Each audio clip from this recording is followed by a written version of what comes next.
When I was 8, one day I picked up the phone in the house as it rang.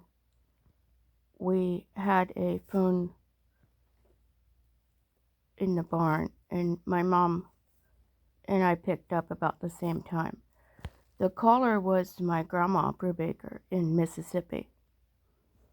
She was calling with the message that she had found Grandpa Brubaker had passed away in bed during the night. She moved to Ohio and lived in an apartment in our basement following his passing. And this is one of the books she had in her toy box. I recently got a copy.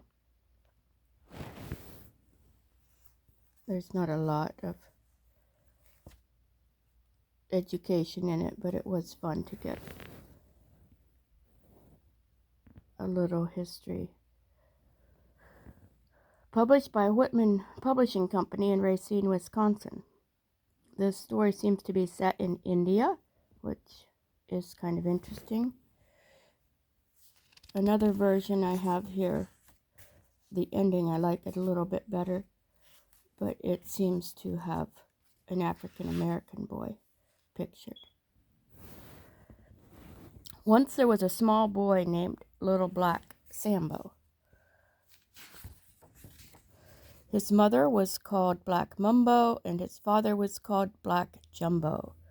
One day, Little Black Sambo's mother made a beautiful little coat, red coat for him, and a fine pair of little blue trousers.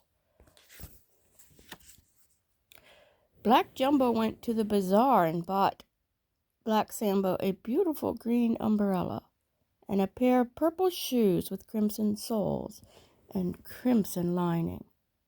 Then wasn't Little Black Sambo grand?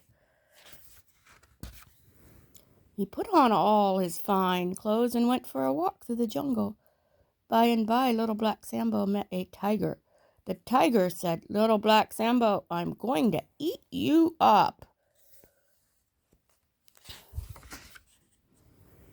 Little Black Sambo said, "Please don't, Mr. Tiger. I'll give you my beautiful little red coat." "Very well," said the tiger. So the tiger took the beautiful little red coat and went away, saying, "Now I'm the grandest tiger in the jungle."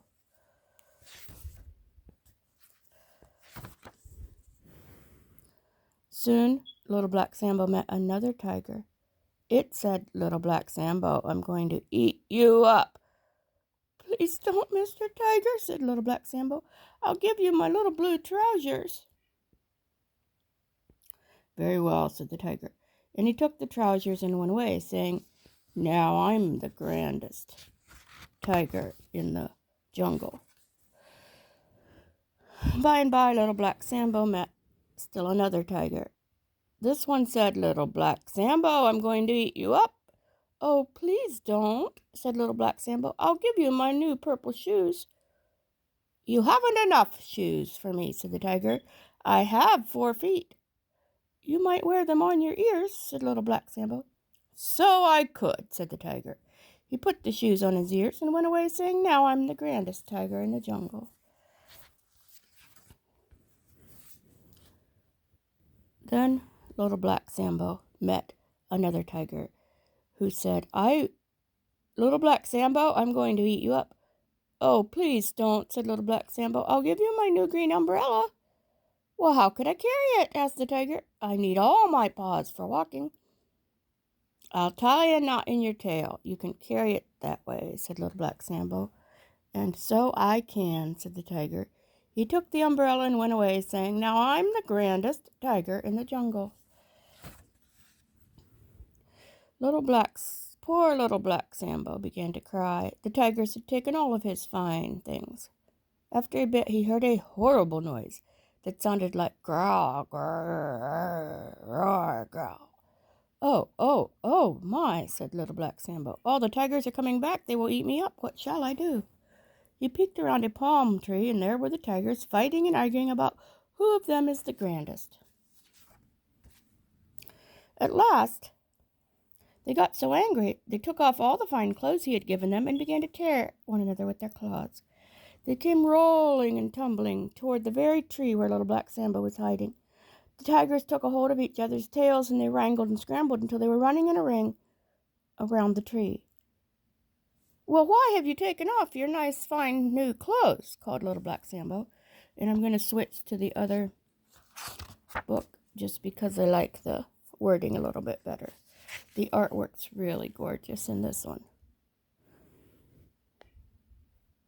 though. And I believe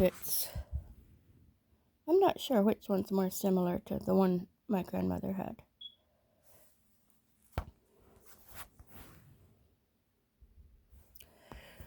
The tigers came rolling and tumbling right to the foot of the very tree where little black Sambo was hiding. He jumped up quickly and behind the umbrella, and the tigers all caught a hold of each other's tails and wrangled and scrambled till they found themselves in a ring around the tree. Then, when he was quite a little distance away from the tigers, little black Sambo jumped up and called out, "Oh, tigers, why have you taken off all your nice fine clothes? Don't you want them any more?" But the tigers only answered, "Grrr, growl." Then little black Sambo said, "If you want them, say so, or I will take them all away." The tigers would not let go of each other's tails, so they could only say, "Grr, grr, growl." So little black Sambo put on all of its fine clothes and walked off. The tigers were very, very angry, but they still would not let go of one another's tails. And they were so angry they ran around the tree trying to eat each other up, and ran faster and faster till they all were whirling around so fast that you could not see their legs at all. And still they ran faster and faster and faster till they all just melted away, and there was nothing left but a great big pool of melted butter, or ghee as it's called in India, around the foot of the tree. Now Black Jumbo was just coming home from work with a great big brass pot in his arms. When he saw what was left of the tigers, he said, "Oh, what lovely melted butter. I'll take some home to Black Mumbo for her to cook with."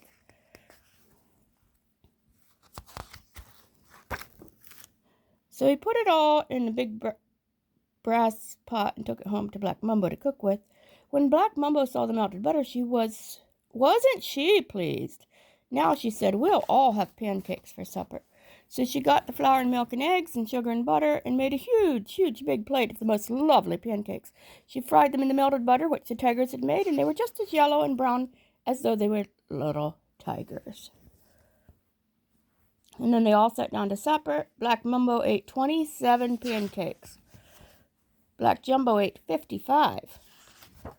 But little black Sambo ate 169 because he was so hungry. The end.